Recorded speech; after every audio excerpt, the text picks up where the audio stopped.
화면 앞에 계신 여성 여러분, 오늘 내용은 매우 중요하니 꼭 집중해서 들어주시기 바랍니다. 아름다움을 추구하는 마음은 여성의 본능이며 젊음을 지키기 위해 많은 시간과 비용을 투자한다는 점을 잘 알고 있습니다. 거울 속 주름 하나에 밤잠을 설치고 흰머리 한 올에 가슴 철렁하며 때로는 의학적 힘을 빌려 피부를 강제로 당기기도 합니다. 하지만 분명히 말씀드립니다. 그러한 외적인 관리는 일시적인 시각적 효과일 뿐 진정한 젊음은 아닙니다. 진짜 노화는 주름이나 건망증에서 시작되는 것이 아닙니다. 우리 몸속의 핵심 에너지인 양기를 더 이상 붙잡아두지 못하고 내장기관이 서서히 기능을 잃어가는 시점이 바로 진짜 노화의 시작입니다. 저는 오늘 화려한 상술과 유행에 가려진 건강의 실체를 밝히고자 합니다. 약을 팔거나 강좌를 홍보하려는 것이 아닙니다. 조상님들이 물려주신 실용적인 자가 진단법을 통해 여러분 스스로 몸을 관리할 수 있는 지혜를 나누려는 것입니다. 병원에 줄 서서 검사받을 필요도 없고 비싼 돈을 들일 이유도 전혀 없습니다. 매일 아침 세수하고 화장기 없는 얼굴로 거울 앞에 서서 몸의 특정 부위를 살피고 직접 만져보면 됩니다. 이 안에 담긴 이치를 제대로 이해하게 되면 여러분은 자신의 몸을 스스로 다스릴 수 있는 권한을 갖게 되며 진정으로 병을 막는 수준 높은 예방을 실현하게 될 것입니다. 어떤 분들은 머리카락을 보라는 것이냐며 웃으실지도 모릅니다. 하지만 머리카락은 염색이나 시술로 얼마든지 젊어 보이게 꾸밀 수 있기에 진짜 노화를 확인하기에는 부족합니다. 제가 주목하라고 말씀드리는 곳은 얼굴에서 가장 쉽게 지나쳐버리는 바로 눈썹입니다. 눈썹은 한의학에서 보수궁이라 불리며 우리 몸의 양기와 폐의 기운이 외부로 드러나는 통로입니다. 폐는 피부와 털을 주관하며 체내 전기가 충만해야 눈썹에 그 빛이 나타납니다. 눈썹은 단순히 꾸미기 위한 존재가 아니라 몸속 기혈을 비추는 거울이자 면역 상태를 알려주는 신호판입니다. 장수하는 어르신들을 유심히 보십시오. 나이가 무색하게 건강한 분들의 눈썹은 하나같이 듬성듬성하지 않고 오히려 길고 가지런합니다. 이는 기혈이 충분하고 경락이 막힘없이 통하고 있다는 증거입니다.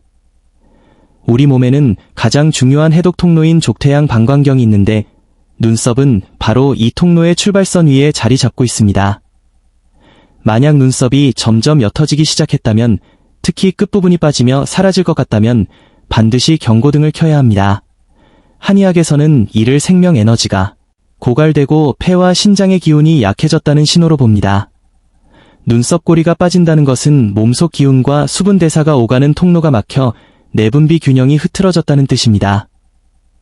외적인 치장에만 몰두하며 눈썹을 그려 넣는 것은 연료 경고등이 켜졌는데 검은 테이프로 불빛만 가려 놓는 것과 같습니다. 그러니 사람의 노화를 보려면 먼저 눈썹에 결이 살아있는지 살펴보십시오. 눈썹 한 올 한 올이 또렷하고 윤기가 있다면 몸의 방어선이 아직 단단히 지켜지고 있다는 증거입니다. 하지만 눈썹만으로는 부족합니다. 정말 중요한 것은 내 몸의 전반적인 기능이 무너졌는지를 직접 확인하는 것입니다. 오늘 제가 말씀드릴 핵심은 바로 삼성이대입니다. 만약 여러분이 30을 넘겼는데도 이 세 가지 처짐과 두 가지 확대가 나타나지 않았다면 여러분의 몸 상태는 매우 건강한 것입니다.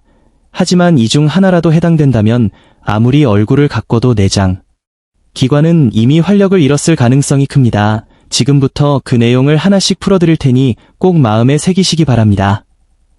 첫 번째 처짐은 눈꺼풀입니다. 눈꺼풀이 늘어지는 것을 단순히 나이 탓이나 중력 탓으로 돌려서는 안 됩니다.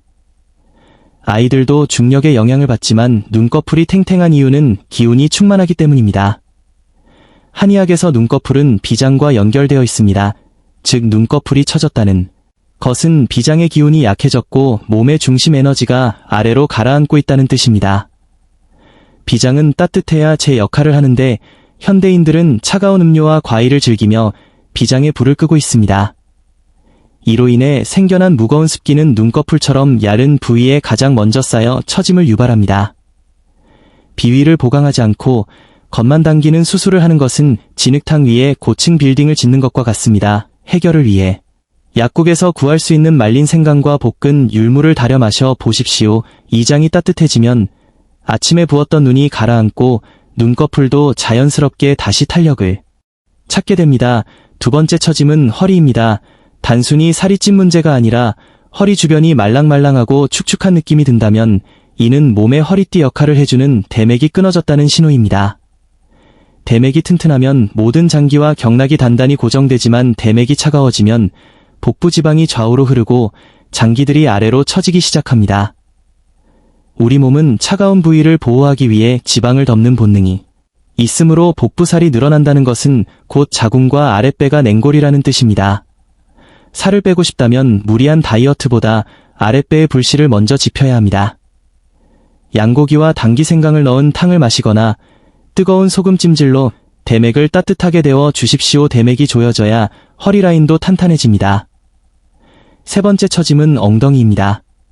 이는 단순한 미용의 문제가 아니라 방광경의 흐름과 신장 기운의 상징입니다. 단단하고 탄력 있는 엉덩이는 충만한 양기를 의미하지만 엉덩이가 납작하게 처졌다면 양기가 위로 올라오지 못하고 있다는 증거입니다. 이는 피부를 칙칙하게 만들 뿐 아니라 골반 주변 근육을 무너뜨려 요실금이나 골다공증을 초래합니다. 이를 극복하기 위해 뒤꿈치 들기 운동을 실천해 보십시오. 발바닥의 용천혈을 자극하고 뒤꿈치를 바닥에 내리찍을 때 생기는 진동은 신장의 기운을 깨워 다리에 힘을 실어주고 기억력 개선에도 도움을 줍니다. 이제 두 가지 팽창에 대해 말씀드리겠습니다. 첫 번째 팽창은 모공이 커지는 현상입니다. 모공은 기운이 드나드는 중요한 문이며 폐가 이를 주관합니다. 폐의 기운이 강하면 문지기 역할을 잘해 피부가 매끄럽게 유지되지만 폐기가 약해지면 모공이 제때 닫히지 못하고 활짝 열려버립니다. 이는 몸의 방어 시스템이 무너졌다는 신호이며 찬 기운과 오염 물질이 쉽게 침투하게 만듭니다. 화장품에 의존하기보다 맑은 공기를 마시며 깊은 호흡을 하고 환기를 섭취하여 폐의 기운을 북돋아야 합니다. 두 번째 팽창은 감정이 커지는 것입니다. 별일 아닌데도 화가 치밀고 짜증이 나는 것은 성격의 문제가 아니라 몸이 보내는 병의 신호입니다. 한의학에서는 이를 간의 기운이 뭉치고 심장의 불길이 타오르는 상태로 봅니다. 신장의 수분이 말라가면 간의 감정이 부드럽게 흐르지 못하고 마른 장작처럼 작은 자극에도 폭발하게 됩니다. 이러한 분노는 심장에 무리를 주어 불면과 불안을 초래하고 이어질 수 있습니다. 무조건 참는 것이 답은 아닙니다. 대추와 감초 등을 넣은 감맥대조탕을 통해 마음의 불을 진정시켜야 합니다. 외모를 바꾸고 싶다면 먼저 감정을 다스려야 진짜 젊음을 되찾을 수 있습니다. 여기까지 살펴보셨다면 이제 거울 앞에 서서 스스로를 점검해 보십시오. 눈썹의 상태와 부위별 처짐, 그리고 감정의 변화를 확인하는 것이 노화를 막는 첫걸음입니다. 하지만 한쪽에서 건강을 챙기면서 다른 한쪽에서 노력을 무너뜨리는 습관이 있다면 소용이 없습니다. 건강 누수를 막기 위해 당장 멈춰야 할 5가지 습관을 정리해드립니다. 첫째, 복사뼈와 배꼽을 노출하는 복장입니다.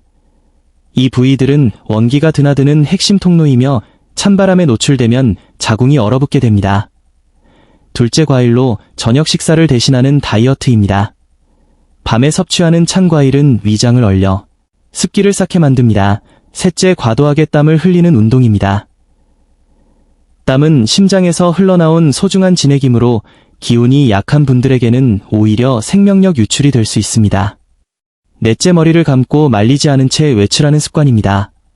젖은 머리에 맞는 찬바람은 소중한 양기를 꺼트리고 훗날 두통과 탈모를 불러옵니다. 다섯째, 잠들기 전 스마트폰 사용입니다. 블루라이트는 간의 혈을 상하게 하고 숙면을 방해하여 최고의 보약인 잠의 효과를 없애버립니다. 인생은 결국 양기의 흐름입니다. 주민등록번호의 숫자가 아니라 내 몸속에 따뜻한 불씨와 근육의 탄력이 남아있느냐가 진짜 나이입니다. 가족을 돌보느라 자신의 건강을 마지막으로 미루지 마십시오. 당신이 건강해야 가족도 평안합니다.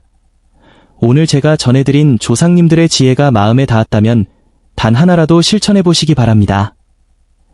얼굴에 무언가를 바르는 것보다 속을 먼저 돌보는 것이 진짜 아름다움으로 가는 길입니다.